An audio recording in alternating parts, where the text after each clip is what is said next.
नमस्कार दोस्तों, स्वागत है आपका टेक्नो डिफेंस अपडेट पे। तो दोस्तों, इस वीडियो में हम बात करने वाले हैं भारत की फ्यूचर सबमरीन्स के बारे में।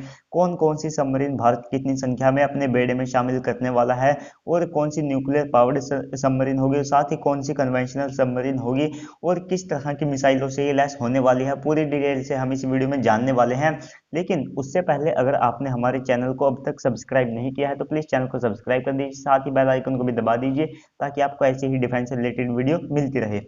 तो दोस्तों, जैसा कि आप सबको पता है कि चीन लगातार अपने सबमरीन बेड़े को बढ़ा रहा है, लगातार उसे जितना हो सके उतना बड़ा बना रहा है। अमेरिका के साथ ये भारत का भी चिंता का विषय है, क्योंकि आपको पता है कि भारत के दुश्मन यानी कि चीन के पास अगर इतनी बड़ी संख्या में सबमरीन का बेड़ा आ जाएगा तो भारत के लिए तो चिंता का विषय जरूर है, क्योंकि चीन लगातार इन्हीं सबमरीन के जरिए हिंद महासागर में अपनी जो घुसपैठ है उसको अंजाम देता है। साथ ही चीन जो साइलेंट मतलब की सबमरीन्स होती है यानी कि न्यूक्लियर पावर्ड सबमरीन होती है, ये बहुत कम आवाज करती है, तो इस वजह से भी इन्हें डिटेक्ट करना बहुत मुश्किल हो जाता है। और भारत लगातार चीन से सबमरीन के मामले में पिछड़ता जा रहा था। लेकिन अब भारत को मिसाइल प्रोग्राम के बाद सबमरीन प्रोग्राम है उसमें बहुत बड़ी सफलताएं भारत को हासिल हुई है। और भारत का जितना बजट है उसके हिसाब से भारत अगर आज की तारीख में ये इन सबमरीन्स को कंप्लीट कर लेता है तो एक अपने आप में बहुत बड़ी बात होगी। अगर भारत का अच्छा बजट होता जो नेवी का, तो भारत के पास आज भी लगभग 25 सबमरीन आप मानकर चल सकते हैं कि 25 सबमरीन भारत के पास होती। लेकिन बजट के कारण और हमारी पिछली सरकारों की वजह से भारत की जो नेवी है उसको इतना ज़्यादा फंड नहीं मिला। हालांकि अब भी इतना जितना उनकी रिक्वायरमेंट है उतना बजट उनको नहीं मिलता है। हालांकि इस साल तो आप कह सकते हैं कि कोरोना है तो इस वजह से बजट का थोड़ा इशू रहेगा। तो दोस्तों, सबसे पहले इस लिस्ट में हम बात करेंगे स्मॉल सबमरीन्स के बारे में। तो नंबर 1 पर आ जाती है हमारी जो स्विमर डिलीवरी क्लास की सबमरीन्स होगी। ये दोस्तों स्मॉल सबमरीन्स होगी, ने छोटी छोटी सबमरीन्स ये होती है और ये बहुत ही कारगर सबमरीन्स होती है। और भारत इन्हें खुद बनाएगा। ये आप अंदाजा लगा सकते हैं कितनी छोटी होगी, 150 टन की सबमरीन। और इन्हें हिंदुस्तान शिपयार्ड लिमिटेड बनाएगी और इनके लिए 2000 करोड़ का जो बजट है वो भी दिया गया है। ये मेनली जो भारत के मार्कोस कमांडो है नेवी के, उनके लिए इसे डिजाइन किया गया है। और भारत ऐसी 2 सबमरीन अपने बेड़े में शामिल करेगा।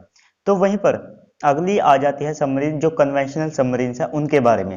तो देखिए दोस्तों, 6 भारत शामिल करने वाला है प्रोजेक्ट 75I की, यानी कि अटैक सबमरीन ये होने वाली है। और इन्हें भारत खुद बनाएगा खुद की टेक्नोलॉजी से। और साथ ही ये 2000 टन प्लस की हो सकती है। और इनके लिए 7.4 बिलियन का जो इंडियन गवर्नमेंट है वो बजट भी दे चुकी है। तो दोस्तों, वहीं पर अगली क्लास आ जाती है कलवरी क्लास की अटैक सबमरीन। और इन्हें भारत और फ्रांस के जो जॉइंट वेंचर है उसके तहत बनाया जाएगा। और ये 1800 टन की सबमरीन है। जो भारत के पास 2 सबमरीन है वे सी ट्रायल्स में है, एक भारत शामिल कर चुका है और 2 अंडर कंस्ट्रक्शन है। भारत ऐसी 6 सबमरीन को शामिल करेगा और इनका अंदाजा है कि 2022 तक ये भारत अपने बेड़े में शामिल कर लेगा, यानी कि ये प्रोजेक्ट कंप्लीट होकर खत्म हो जाएगा। हालांकि भारत बाद में और ज्यादा ऐसी सबमरीन शामिल करना चाहिए, वो अलग बात है, लेकिन 2022 तक इनको कंप्लीट कर लिया जाएगा। तो वहीं पर अगली बारी आ जाती है जो भारत की न्यूक्लियर सबमरीन्स होने वाली है। कन्वेंशनल भारत के पास केवल 12 हैं इस लिस्ट में, और बाकी जो है वे न्यूक्लियर पावर्ड है। तो देखिए दोस्तों, सबसे पहले आ जाती है यहाँ पर अरिहंत क्लास की। दोस्तों, ये एक बैलिस्टिक मिसाइल को लॉन्च करने में सक्षम है। इसे भारत ने खुद बनाया है और साथ ही 7000 टन की ये हैवी कैटेगरी की या मीडियम कैटेगरी की इसे जो सबमरीन है वो कह सकते हैं। एक भारत के पास ऑपरेशनल है और एक सी ट्रायल्स के लिए दे दी गई है और 2 अंडर कंस्ट्रक्शन है। भारत ऐसी 4 सबमरीन्स को अपने बेड़े में शामिल करने वाला है। तो ये एक अच्छी बात है कि आईएनएस अरिहंत क्लास की, जो कि K4 जैसी मिसाइलों को लॉन्च कर सकती है, जिनकी रेंज मतलब कि 3500 से लेके 5000 किलोमीटर तक रहने वाली है, जो भारत की K5 मिसाइल आएगी। तो वहीं पर आ जाती है S5 क्लास। तो दोस्तों, ये भी बैलिस्टिक मिसाइल को लॉन्च करने में सक्षम जो सबमरीन होगी और साथ ही इसे भी भारत खुद बनाएगा। ये अच्छी बात है कि इसमें जितनी भी सबमरीन है इस लिस्ट में भारत उन्हें खुद ही बनाएगा। और ये 13500 टन की सबमरीन होने वाली है। ये बहुत ही हैवी कैटेगरी की सबमरीन होगी और इसके लिए 1.4 बिलियन US डॉलर की जो बजट है वो भी दे दिया गया है। और ये 3 ऐसी सबमरीन भारत अपने बेड़े में शामिल करेगा।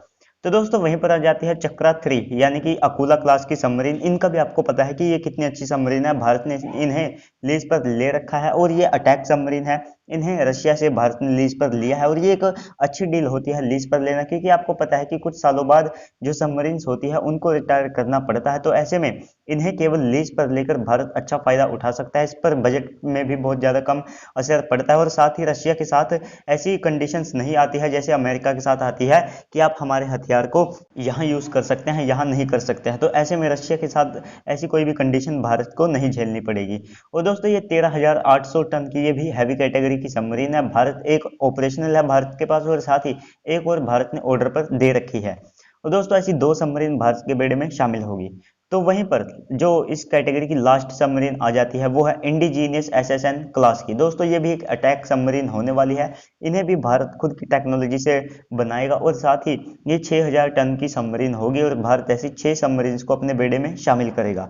तो दोस्तों इस लिस्ट में आपने देखा कि जितनी भी लगभग सबमरीन्स है उन्हें भारत या तो खुद बना रहा है या फिर जॉइंट वेंचर में टेक्नोलॉजी को लेकर भारत इन्हें बना रहा है। फाइटर जेट की तरह नहीं है कि जैसे खरीद लिए और वैसे ही बिना टेक्नोलॉजी के भारत ने ले लिए। तो सबमरीन्स के मामले में भारत ने बहुत अच्छी मतलब की प्रोग्रेस की है और ये प्रोग्रेस आगे भी बनी रहनी चाहिए। भारत जल्द से जल्द इनमें जो स्टेल्थ फीचर है वो भी ऐड करेगा, क्योंकि आपको पता है कि आने वाली सबमरीन्स के लिए रडार और जो सोनार हैं वे भी तैयार हो रहे हैं। तो ऐसे में भारत को भी जरूरत है कि भारत अपने बेड़े में जो स्टेल्थ सबमरीन है उनको शामिल करे और इस कैटेगरी में बहुत सी सबमरीन भारत के पास ऑपरेशनल भी हो जाएंगी और कुछ भारत के पास अब भी मौजूदा समय में ऑपरेशनल है जो कि स्टेल्थ फीचर से लेस है। तो ऐसे में इन्हें डिटेक्ट करना भी मुश्किल हो जाता है और लगभग इसमें जो न्यूक्लियर पावर्ड सबमरीन्स होगी ये एक तो अनलिमिटेड रेंज तक जा सकेगी। मान लीजिए अमेरिका तक जाना हो या यूरोप तक, तो इन्हें बड़ी आसानी से कहीं पर भी पहुंचाया जा सकता है और इन्हें केवल जो फूड सप्लाई होती है उसके लिए ही इन्हें ऊपर आना पड़ता है। और साथ ही इन सबमरीन्स में भारत की जो फ्यूचर सबमरीन होगी इनमें K4 और K5 जैसी न्यूक्लियर वॉरहेड ले जाने में सक्षम, जो कि 3,500 से लेकर 5,000 किलोमीटर तक मार करने में सक्षम होगी। तो ये सबमरीन्स को एक ही नेक्स्ट लेवल पर डिस्ट्रक्शन करने वाली सबमरीन से बना देगा। तो ये ऐसे में भारत के लिए अच्छी जो कड़ी है कि भारत इन मिसाइलों से भी इसको लैस कर रहा है। और साथ ही जिन लोगों को नहीं पता है कि इन सबमरीन्स और इन मिसाइल्स को बनाने के बाद भारत उस रेयर क्लब में भी शामिल हो चुका है जो कि न्यूक्लियर सबमरीन और K4 और K5 जैसी लंबी दूरी की SLBM बनाने में सक्षम है। तो दोस्तों भारत के लिए एक अच्छी खबर है कि भारत के पास K5 जैसी एक ICBM टाइप आप इसे कह सकते हैं, क्योंकि आपको पता है कि जो ICBM की रिक्वायरमेंट कितनी होती है 5,500 किलोमीटर और ये जो K5 होगी इसकी 5,000, तो ये 5,500 का जो फर्क है उसे भी भारत जल्द से जल्द K6 के साथ कंप्लीट कर लेगा और न्यूक्लियर पावर ये सबमरीन होगी। इसी कारण से इन्हें स्टेल्थ किलर भी, माफ कीजिएगा साइलेंट किलर भी ने कहा जाता है। तो चलिए दोस्तों आज की इस वीडियो में इतना ही। अगर आपका कोई क्वेश्चन हो कमेंट हो तो आप जरूर बताइएगा, साथ ही मैं उसका रिप्लाई करने की भी कोशिश करूंगा। तो चलिए दोस्तों आज की इस वीडियो में इतना ही, मिलते हैं अगली वीडियो में, तब तक के लिए गुड बाय, जय हिंद।